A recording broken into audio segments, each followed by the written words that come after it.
Ndianiko? Ndini sekuru. Pinda zvako.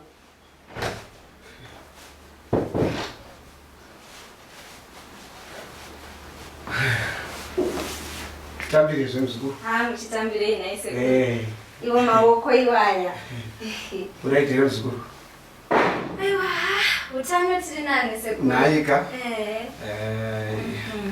Ari seko muzukuru wangu Tindo kumba uko. Sekuru. Tindo ndiye andisvitsa pano. Funge Tindo ndinoshaya kuziva kuti chii. Sekuru kunganzi kubasa kunobviwa na 2 AM. Kubasa kupi?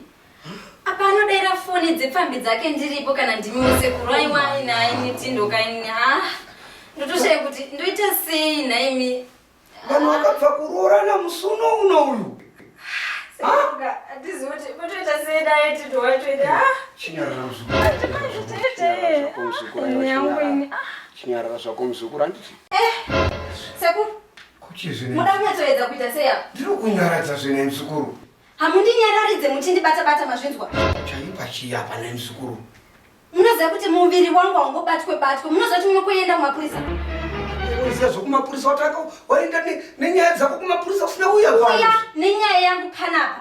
Kukuvimbai sekuru kuti munogadzirisa nyaya zvakanaka mazvinzwa. Imimi mobva matanga kuda kutora advantage yekuti ndiri kushungurudzwa kumarusvingo. Ika unokuziva kuti muzukuru mudonzwa sekuru kana. Sekuru. Kuchaipa chiyapa. Munokurarira kumapurisa nenyaya iyoyo kana muchifunga kuti hamuzivi.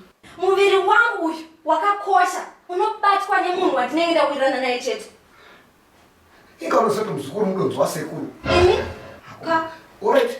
Chikara pasi chatotaura naye Tindo. Muye mutaure naye Tindo. Alright.